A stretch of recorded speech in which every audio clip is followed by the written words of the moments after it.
Anda menyaksikan Kompas Bisnis bersama saya Breman Atenaya. Saudara Menteri Keuangan Purubaya Yudi Sadewa merombak arah kebijakan fiskal atau postur APBN 2026.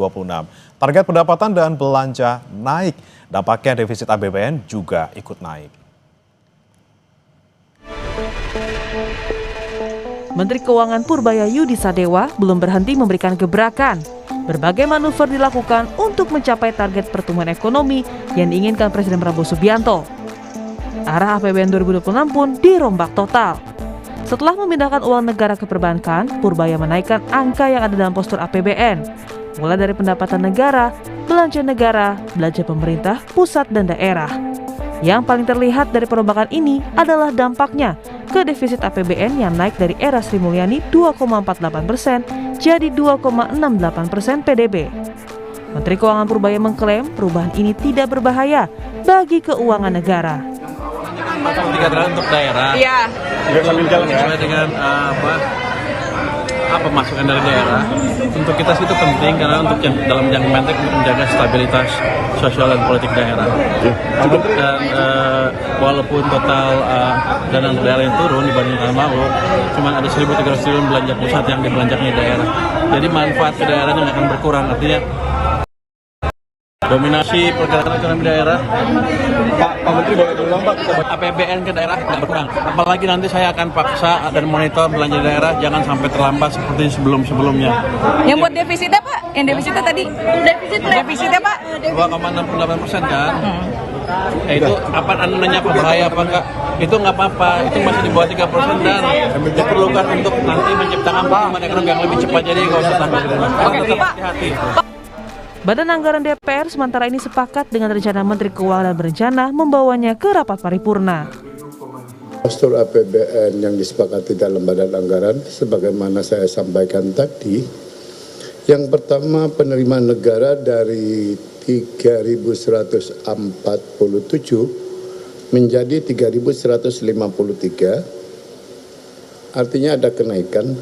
Kebutuhan terhadap transfer daerah besar, maka terjadi penyesuaian terhadap apa? Terhadap defisit.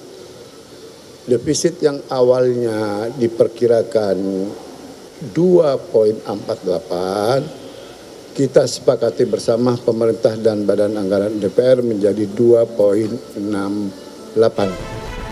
Sebelumnya, Presiden Prabowo Subianto ambisius menekan defisit APBN hingga mencapai titik nol di tahun 2027 atau 2028. Caranya, efisiensi belanja.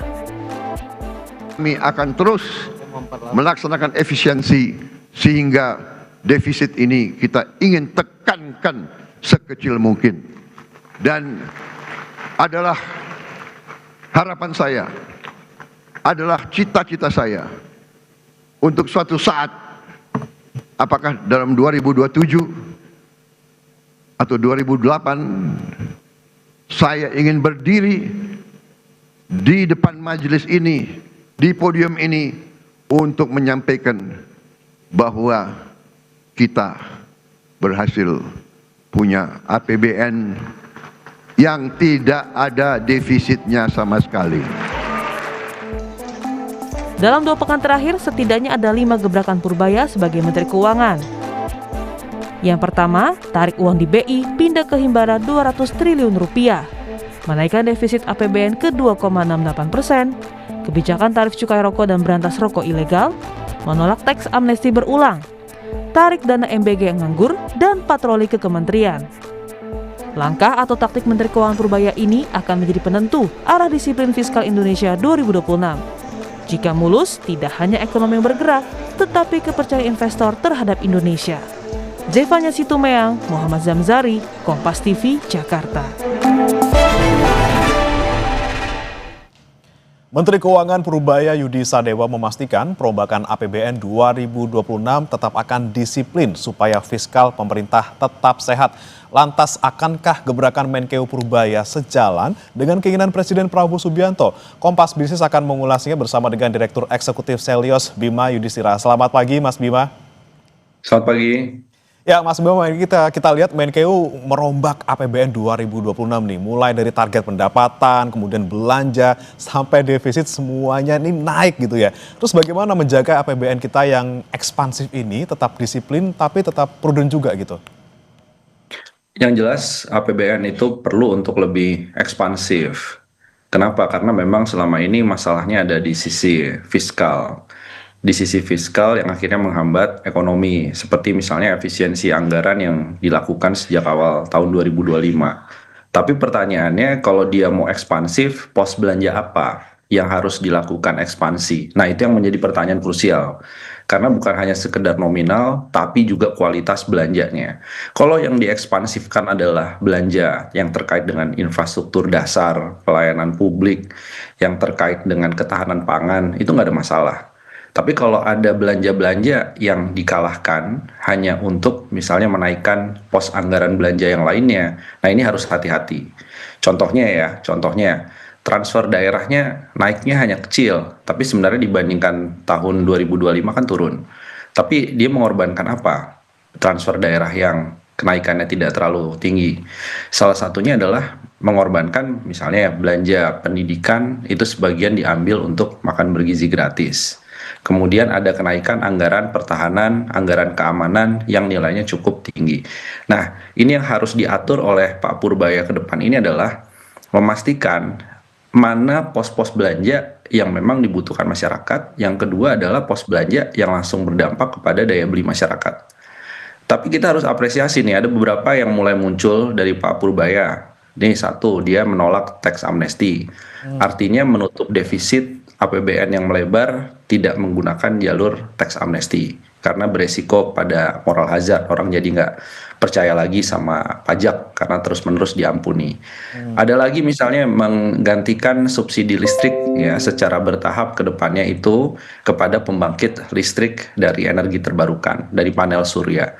Ini hal yang harus diapresiasi karena memang ongkos produksi listrik di Indonesia naik turun karena masih bergantung dengan batu bara. Pak Purbaya ini sejalan dengan dukungan dari publik untuk bisa mendapatkan energi yang lebih bersih, tapi juga ongkos produksi ke depan dari listrik bisa jadi lebih aman. Itu artinya ada hal yang harus diawasi, dimonitoring bersama, sehingga pelebaran defisitnya bisa dorong ekonomi, konsumsi, lapangan pekerjaan. Tapi di sisi yang lain juga ada hal-hal yang harus didorong atau diapresiasi terkait dengan gebrakan Pak Purbaya, terutama dua hal itu. Kalau menolak tax amnesty, solusi dari penerimaan negaranya apa? Nah, kita kan banyak tuh, ada 254 triliun rupiah. Selyos itu memberikan rekomendasi kepada Menteri Keuangan. Salah satunya adalah pajak-pajak yang bocor di sektor sumber daya alam, sawit, batu bara, timah, emas. Itu banyak yang datanya nggak matching, itu kalau dilihat kepatuhannya maka akan ada sumbangan besar pada pendapatan negara. Ada lagi misalnya soal pajak karbon, regulasinya sudah ada, dijalankan aja. Itu bisa meningkatkan penerimaan, uangnya bisa menggunakan untuk berbagai keperluan di sisi subsidi energi. Jadi banyak hal yang bisa dikreasikan dengan Pak Purbaya, tapi kita lihat ini eksperimen tidak hanya gebrakan sesaat, tapi akan terlihat sebenarnya dalam postur final APBN 2026 harapannya. Oke. Kalau kita bicara soal tadi pos belanja, Mas Bima, kan ada satu yang menjadi fokus dari Pak Purbaya juga ini soal transfer ke daerah yang naiknya dari 650 sampai ke 693. Ini menurut Anda cukup besarkah? Signifikankah kenaikan ini? Kemudian efek gulirnya ke pertumbuhan daerah seperti apa? Apakah cukup, Mas Bima? Ya, kalau dibandingkan dengan RAPBN 2026 era Bu Sri Mulyani naik transfer daerah. Tapi kalau dibandingkan dengan anggaran 2025 transfer daerah masih turun. Jadi artinya yang harus di top up lagi memang transfer daerah. Pak Purbaya harus melihat bahwa ini era otonomi daerah. Daerah itu berhak untuk mengatur sumber anggaran, pendapatan daerah, transfer dari pusat ke daerah, itu punya ruang sehingga daerah tahu apa yang harus dilakukan perbaikan. Tapi memang sejak dulu isunya adalah daerah ini kalau sudah diberikan uang begitu besar, apa masalahnya? Korupsi, inefisiensi anggaran, beberapa daerah pemekaran baru itu 70-80% anggarannya habis untuk belanja birokrasi, belanja ATK, belanja pegawai, belanja perjalanan dinas. Ada banyak kritik terhadap anggaran di daerah, tapi kalau anggaran porsinya terlalu kecil, maka yang terjadi adalah kondisi seperti banyak daerah seperti Pati. Akhirnya PBB-nya naik, pajak-pajak retribusi naik, warung diintip dengan CCTV, sehingga didorong kepatuhan pada usaha-usaha yang sifatnya informal, jadi nggak pas. Jadi kalau Pak Purbaya ingin melakukan penyesuaian terhadap transfer ke daerah, maka Pak Purbaya harus mendorong dong tim asistensi bagaimana caranya Pemda ini bisa efektifkan belanja sekaligus cari penerimaan yang kreatif.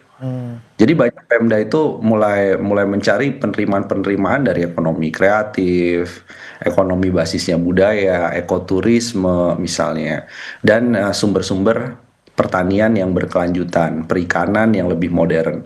Jadi Pak Purbaya juga punya tanggung jawab itu. Kalau postur transfer daerah tahun depan sebenarnya masih rendah dibandingkan tahun 2025. Jadi walaupun ditambah tetap harus ada asistensi ya biar efisien dan juga tidak diselewengkan gitu dananya. Tapi Mas Bima, kalau kita bicara soal guyuran likuiditas ke bank yang 200 triliun ini, Mas Bima, diantaranya kan bisa dimanfaatkan oleh Koperasi Desa Merah Putih ini. Kita lagi-lagi ngomongin soal Koperasi Desa Merah Putih. Ini bagaimana pengawasannya kalau melihat Anda ke depannya? Ya, yang menjadi pertanyaan seberapa banyak koperasi, bukan Koperasi Merah Putih berdiri, bukan seberapa banyak titik dari Kopdes Merah Putih. Tapi pertanyaannya adalah seberapa banyak Kopdes yang siap menerima pinjaman kredit. Artinya apa? Manajemennya udah siap, ekspansi bisnisnya juga sudah terukur, proposal bisnisnya jelas. Nah, kalau Kopdes-Kopdes yang memang sudah clear, dia jelas, dia tahu mau kemana dengan uang pinjaman dari Bank Himbara, tentu bank juga nggak akan capek untuk melakukan analisis resiko kreditnya. Tapi kalau ini baru berdiri, kemudian pengurusnya juga belum jelas, apa yang mau dijual, kemitraan dengan BUMN-nya juga misalnya tidak dilanjutkan, maka bank wajar dong, jangan dipaksa untuk menyalurkan likuiditas kepada Kopdes Merah Putih kalau dari sisi Kopdesnya memang belum siap. Karena yang terjadi adalah dua hal. Yang pertama resiko kredit fiktif karena dikejar target bank-bank BUMN-nya. Yang kedua adalah NPL atau kredit macetnya juga bisa mengalami kenaikan. Maka memang harus diseleksi lagi. Tidak selalu penugasan itu dipenuhi 100%. Karena ini adalah rezimnya perbankan, di situ ada dana deposito dari masyarakat, dana simpanan dari pelaku UMKM, maka harus menyalurkan betul-betul pinjamannya ke sektor yang produktif. Kalaupun uangnya dari likuiditas dari pemerintah, itu adalah pajak kita bersama.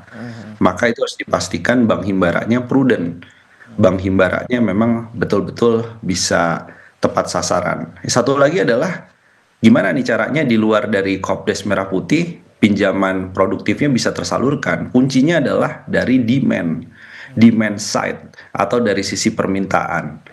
Maka yang harus didorong adalah belanja produktif, kemudian pajaknya juga perlu ada relaksasi ke kelompok menengah ke bawah, sehingga permintaan itu nanti akan bilang ke Bank Himbara, udah deh Pak, saya bantu untuk bisa mendapatkan pinjaman, saya calon debiturnya, karena memang saya butuh 5 bulan ke depan mau buka 5 cabang atau 10 cabang toko. Nah itu bisa muncul, Bank Himbaranya juga happy karena memang permintaannya murni, bukan hanya karena diberi penugasan ke program pemerintah. Oke, demand produktif yang benar-benar dari bawah, dari masyarakat gitu ya, yang kita perlukan. Koperasi Desa Merah Putihnya juga harus diperjelas operasional kalau misalnya mau diguyur uang dari pemerintah seperti itu. Tapi Mas Bima, ini kan salah satu yang menjadi poin juga oleh Pak Purbaya ini soal makan bergizi gratis. Kalau penyerapannya tidak optimal bakal ditarik itu dananya. Ini seperti apa kemudian seharusnya penyerapan di MBG ini dan seharusnya ditarik kemana ini dana dari MBG? Kita akan bahas usai jeda berikut, Mas Bima. Tetap bersama kami, saudara, di Kompas Bisnis.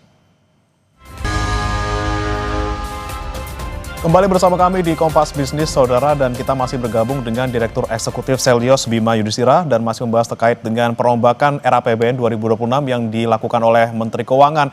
Mas Bima, kita bicara soal makan bergizi gratis. Ini Pak Purbaya kan bilang akan kalau misalnya penyerapannya tidak optimal nanti bakal ditarik gitu anggarannya. Nah kemudian Kepala BGN juga diminta nih untuk lapor setiap bulan gitu. Jadi penyerapan yang seharusnya seperti apa di MBG ini dan apakah tepat nanti kalau misalnya tidak optimal dialihkan ke perpanjangan napas bantuan beras? Ya, ini dalam hal ini kita full support Pak Purbaya. Kenapa? Karena pada saat awal MBG, infrastrukturnya, operasionalnya, sampai makanan yang diterima siswa itu kan budgetnya 71 triliun rupiah. Itu di luar dari 100 triliun rupiah yang katanya adalah pencadangan. Jadi kalau 71 triliun rupiah sudah dialokasikan dari pajak atau dari utang atau dari silpa tahun sebelumnya, ternyata sampai bulan Agustus, Juli Agustus, itu serapannya masih kecil sekali itu, masih di bawah 20%, bahkan di bawah 15%. Artinya apa? Ini alokasi jadi dana menganggur, jadi dana yang tidak terserap. Kalau ini terus dilanjutkan dengan sisa 3-4 bulan efektif sejak Agustus, yang terjadi adalah silpanya terlalu besar. Silpa penting, kita punya silpa selisih anggaran lebih ini untuk pembiayaan program tahun depan, belanja pegawai. Tapi kalau silpanya terlalu besar, ini artinya terjadi perencanaan yang nggak matching dengan realisasi. Pak Purbaya benar, tarik aja itu uangnya. Kalau tidak bisa mencairkan, tariknya gimana? Tariknya dimasukkan ke program-program lainnya. Kalau dari posisi Kepala BGN, apa yang bisa dilakukan? Bisa bilang ke Pak Purbaya, ini kelihatannya kalau sampai ke siswa, dari 10.000 sampai ke siswa itu cuma 7.000 rupiah per porsi, apalagi ada kasus misalnya kasus-kasus keracunan, kasus-kasus yang terjadi pada MBG karena masalah kekurangan dana per porsi itu, kalau begitu serapan yang rendah menjadi serapan lebih tinggi dengan per porsi itu 20.000 rupiah. Bisa nggak begitu Kepala BGN? Kalau itu yang terjadi, siswanya happy. Kenapa? Asal nggak dikorupsi ya. Ini isu yang lain. Tapi kalau ada angka yang naik per porsi, serapannya bisa lebih efektif dan siswanya bisa mendapatkan gizi yang lebih bagus daripada porsi yang ada sekarang. Nah, inilah yang harus dilakukan dua pihak. Tapi kalau nggak berubah juga, BGN tetap bisnis as usual sampai akhir tahun akhirnya serapannya kecil, lebih baik dari sekarang ditarik sebagian anggarannya untuk bantuan tunai langsung ataupun misalnya mendorong penciptaan lapangan kerja di padat karya, bisa juga masuk kepada program terkait dengan kredit usaha rakyat. Jadi uangnya itu langsung berputar lebih cepat daripada makan bergizi gratis. Jadi ini yang harus diselesaikan. Sebenarnya sih nggak perlu bicara ke publik ya, Pak Purbaya. Ya cukup panggil Kepala BGN aja kan. Ini mau ditarik atau serapannya lebih bagus. Karena tahun depan dengan 335 triliun rupiah MBG yang mengambil dana pendidikan dengan kondisi kinerja sekarang, maka tahun depan terlalu besar. Lebih baik Pak Purbaya ambil tahun depan anggarannya untuk makan bergizi gratis. Balikin lagi aja ke pendidikan. Kira-kira begitu. Oke, jadi jangan sampai anggaran yang raksasa ini kemudian malah jadi utang sia-sia karena tidak terserap gitu ya Mas Bima ya. Kemudian kita bicara soal defisit nih Mas Bima, Presiden saat nota keuangan kan bilang yakin gitu defisit bisa 0%. Tapi Menkeu malah naikin di RAPBN 2026 jadi 2,68 gitu ya, masih di bawah 3%. Tapi seperti apa nih Mas Bima melihatnya? Mana yang bakal jadi acuan market? Ini omongannya Pak Prabowo atau omongannya Menkeu ini?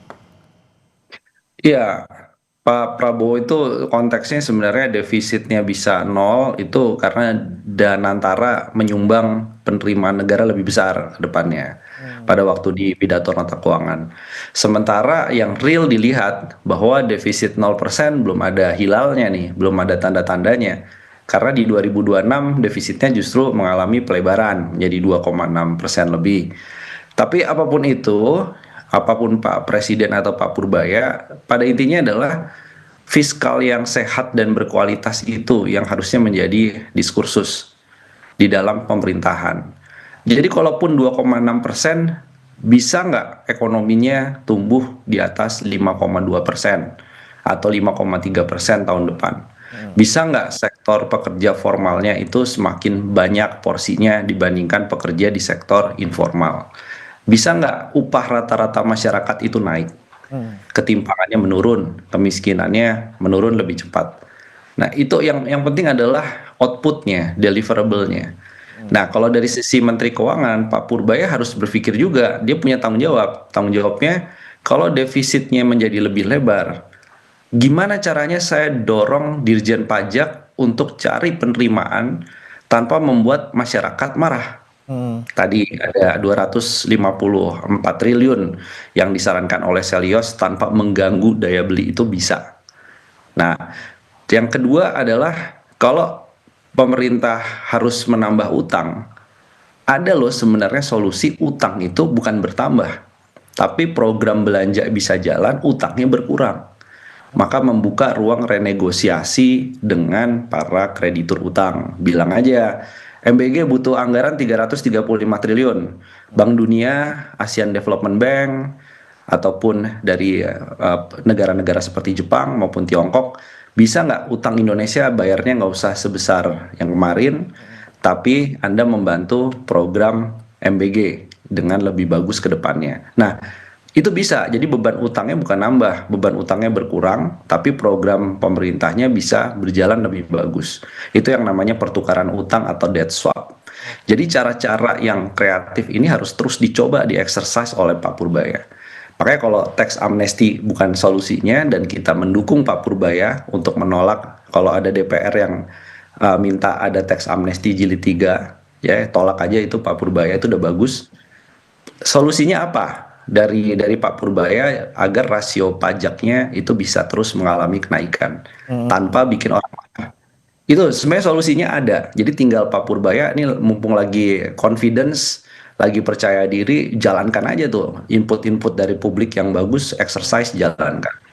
Oke, jadi nggak masalah ya, defisitnya nggak harus 0%, asalkan masih di bawah 3%, ekspansif tapi produktif gitu ya. Jangan sampai ekspansif tapi kemudian tidak terukur, dan jangan lupa nih nambel defisitnya jangan bebani rakyat, harus kreatif juga tadi seperti Mas Bima bilang. Terima kasih Mas Bima Yudhistira, Direktur Eksekutif Selyos sudah bergabung bersama kami di Kompas Bisnis. Selamat pagi Mas Bima. Terima kasih, selamat pagi.